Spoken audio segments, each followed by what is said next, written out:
DK Suresh ಅವರ ಸಹೋದರಿ ಅಂತ ಹೇಳಿ ಐಶ್ವರ್ಯ ಗೌಡ ವಂಚನೆ ಮಾಡಿರೋದು ಈಗ ಬಗದಷ್ಟು ಬಯಲಾಗ್ತಾ ಇದೆ. ಜೊತೆಗೆ ಆಕೆಯ ಅಕೌಂಟ್ನಲ್ಲಿ ಎಷ್ಟು ಕೋಟಿ ಹಣ ಟ್ರಾನ್ಸಾಕ್ಷನ್ ಆಗಿದೆ ಅನ್ನೋ ವರದಿ ತನಿಖಾಧಿಕಾರಿಗಳನ್ನೇ ಗಾಬರಿಗೊಳಿಸಿದೆಯಂತೆ. ವರದಿ ಇದೆ, ನೋಡ್ಕೊಂಬನ್ನಿ. ಬಗದಷ್ಟು ಬಯಲಾಗ್ತಿದೆ ಐಶ್ವರ್ಯ ವಂಚನೆ ಜಾಲ. ವಂಚನೆ ಮಾಡಿದ್ದ ಚಿನ್ನ ಎಲ್ಲಿ ಒತ್ತೆ ಇಟ್ಟಿದ್ಲು ಗೊತ್ತಾ? ಎಸ್, ಮಾಜಿ ಸಂಸದ ಡಿಕೆ ಸುರೇಶ್ ಸಹೋದರಿ ಅಂತ ಹೇಳಿ ಕೋಟಿ ಕೋಟಿ ಚಿನ್ನ ದುಡ್ಡು ವಂಚಿಸಿರುವ ಐಶ್ವರ್ಯ ಗೌಡಳ ವಂಚನೆ ಜಾಲದಲ್ಲಿ ಆಳಕ್ಕಿಳಿದಷ್ಟು ರಹಸ್ಯಗಳು ಬಯಲಾಗ್ತಾ ಇದೆ. ಐಶ್ವರ್ಯ ಗೌಡ ವಂಚನೆಯ ಕಹಾನಿ ಬಗೆದಷ್ಟು ಬಯಲಾಗ್ತಾ ಇದೆ. ಅಂದಹಾಗೆ ಐಶ್ವರ್ಯ ಅಕೌಂಟ್ನಲ್ಲಿ ಎಷ್ಟು ಕೋಟಿ ಟ್ರಾನ್ಸಾಕ್ಷನ್ ಆಗಿದೆ ಗೊತ್ತಾ? ವಂಚನೆ ಮಾಡಿದ್ದ ಚಿನ್ನಾಭರಣವನ್ನ ಐಶ್ವರ್ಯ ಎಲ್ಲಿ ಒತ್ತೆ ಇಡ್ತಾ ಇದ್ಲು ಗೊತ್ತಾ?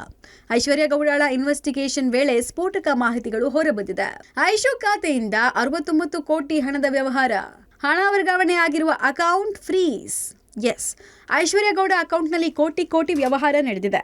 2021ರಿಂದ 24ರ ಅವಧಿಯಲ್ಲಿ ಐಶ್ವರ್ಯ ಗೌಡ ಅಕೌಂಟ್ನಲ್ಲಿ 69 ಕೋಟಿ ಹಣದ ವಹಿವಾಟಾಗಿದೆ. 2021ರಿಂದ 2023ರ 2 ವರ್ಷದ ಅವಧಿಯಲ್ಲೇ ಅತಿ ಹೆಚ್ಚು ವ್ಯವಹಾರ ಆಗಿದೆ. 2 ವರ್ಷದ ಅವಧಿಯಲ್ಲಿ ಸುಮಾರು 50 ಕೋಟಿ ಹಣದ ವ್ಯವಹಾರ ನಡೆದಿದೆ.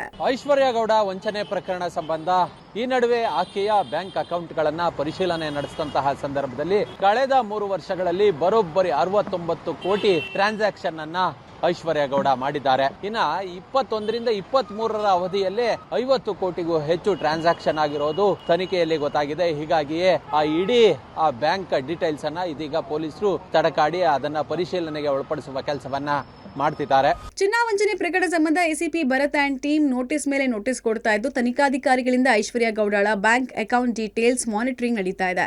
ದೊಡ್ಡ ಮೊತ್ತದ ಹಣ ವರ್ಗಾವಣೆ ಆಗಿರುವ ಅಕೌಂಟ್ ಫ್ರೀಸ್ ಮಾಡಿಸೋಕೆ ಪೊಲೀಸರು ಸಿದ್ಧತೆ ಮಾಡಿಕೊಂಡಿದ್ದಾರೆ. ಜೊತೆಗೆ ಹಣ ವರ್ಗಾವಣೆಯಾದ ಬ್ಯಾಂಕ್ ಖಾತೆದಾರರಿಗೆ ನೋಟಿಸ್ ಕೊಟ್ಟು ವಿಚಾರಣೆ ನಡೆಸೋಕೆ ತಯಾರಿ ನಡೆದಿದೆ. ಐಶ್ವರ್ಯ ಗೌಡಳ ಕೋಟಿ ಕೋಟಿ ವ್ಯವಹಾರ ದಂಗು ಬಡಿಸುವಂತಿದೆ. ಐಶ್ವರ್ಯ ಗೌಡಳ ಅಕೌಂಟ್ನಲ್ಲಿ ಕೋಟಿ ಕೋಟಿ ವ್ಯವಹಾರ ನಡೆದಿದ್ರು ಯಾವುದೇ ಐಟಿ ರಿಟರ್ನ್ಸ್ ಮಾಡಿಲ್ಲ. ಈ ಬಗ್ಗೆ ಇದುವರೆಗೂ ಐಟಿ ಅಧಿಕಾರಿಗಳು ಯಾವುದೇ ನೋಟಿಸ್ ಕೊಟ್ಟಿಲ್ಲ. ಸದ್ಯ ಐಶ್ವರ್ಯ ಗೌಡ ಅಕೌಂಟ್ ಬಗ್ಗೆ ಐಟಿ ಅಧಿಕಾರಿಗಳಿಗೆ ಮಾಹಿತಿ ಕೊಡೋದಕ್ಕೆ ಸಿದ್ಧತೆ ನಡೀತಾ ಇದೆ. 69 ಕೋಟಿ ಟ್ರಾನ್ಸಾಕ್ಷನ್ ಆದಂತಹ ಸಂದರ್ಭದಲ್ಲಿ ಸರ್ವೇ ಸಾಮಾನ್ಯವಾಗಿ ಐಟಿ ಅವರು ಅದಕ್ಕೆ ದಾಖಲೆಗಳನ್ನ ಕೇಳ್ತಾರೆ. ಈ ಹಣ ಎಲ್ಲಿಂದ ಬಂತು ಅನ್ನೋ ನಿಟ್ಟಿನಲ್ಲಿ ಯಾರ ಅಕೌಂಟ್ ನಲ್ಲಿ ಟ್ರಾನ್ಸಾಕ್ಷನ್ ಆಗಿರುತ್ತೋ ಅಂತವರಿಗೆ ನೋಟಿಸ್ ಅನ್ನ ಕೊಟ್ಟು ವಿಚಾರಣೆಗೆ ಒಳಪಡಿಸುವ ಕೆಲಸವನ್ನ ಮಾಡ್ತಾರೆ. ಈ ವಿಚಾರವನ್ನ ಐಟಿ ಅಧಿಕಾರಿಗಳ ಗಮನಕ್ಕೆ ತರೋದಕ್ಕೆ ಪತ್ರವನ್ನ ಬರೆಯೋದಕ್ಕೆ ಇದೀಗ ತನಿಖಾಧಿಕಾರಿಗಳು ಸಿದ್ಧತೆಗಳನ್ನ ಸಹ ಮಾಡ್ಕೊಳ್ತಿದ್ದಾರೆ. ಚಿನ್ನ ಒತ್ತೆ ಇಟ್ಟಿದ್ದ ಮಣಪುರಂ ಫೈನಾನ್ಸ್ಗೆ ನೋಟಿಸ್, ಮತ್ತೊಬ್ಬ ಉದ್ಯಮಿಗೆ ಪೊಲೀಸರ ನೋಟಿಸ್. ಮಣಪುರಂ ಗೋಲ್ಡ್ ಲೋನ್ನಲ್ಲಿ ಐಶ್ವರ್ಯ ಗೌಡ ಚಿನ್ನಾಭರಣಗಳನ್ನು ಅಡ ಇಟ್ಟಿರುವುದು ತನಿಖೆಯಲ್ಲಿ ಬಯಲಾಗಿದೆ. ಆರ್ಆರ್ ನಗರದ ಮಣಪುರಂ ಗೋಲ್ಡ್ನಲ್ಲಿ ಚಿನ್ನ ಅಡ ಇಟ್ಟು ಹಣ ಪಡೆಯಲಾಗಿದೆ. ಹೀಗಾಗಿ ಮಣಪುರಂ ಮ್ಯಾನೇಜರ್ಗೆ ಪೊಲೀಸರು ನೋಟಿಸ್ ಕೊಟ್ಟಿದ್ದಾರೆ. ಐಶ್ವರ್ಯ ಗೌಡ ವಂಚನೆ ಕೇಸ್ನಲ್ಲಿ ಪೊಲೀಸರು ಉದ್ಯಮಿಯೊಬ್ಬರಿಗೆ ನೋಟಿಸ್ ಕೊಟ್ಟಿದ್ದಾರೆ. ಈ ಹಿಂದೆ ನನಗೂ ಐಶ್ವರ್ಯ ಗೌಡ ವಂಚನೆ ಮಾಡಿದ್ದಾಳೆ ಅಂತ ಬೆಂಗಳೂರಿನ ಉದ್ಯಮಿ ಸೋನು ಲಂಬಾಣಿ ಉದ್ಯಮಿ ದೂರು ಕೊಡೋಕೆ ಮುಂದಾಗಿದ್ರು. ಐಶ್ವರ್ಯ ಗೌಡ ಪತಿ ಹರೀಶ್ 5.5 ಕೋಟಿ ವಂಚನೆ ಮಾಡಿದ್ದಾರೆ ಅಂತ ಆರೋಪಿಸಿದ್ರು. ದಾಖಲೆ ಸಮೇತ ಜೆಪಿ ನಗರ ಠಾಣೆಗೆ ದೂರು ಕೊಡೋದಕ್ಕೆ ಹೇಳಿದ್ರು. ನಂತರ ತೆರೆಮರೆಯಲ್ಲಿ ರಾಜಿ ಸಂಧಾನ ಮಾಡಿ ದೂರು ನೀಡದೆ ಸುಮ್ಮನಾಗಿದ್ರು.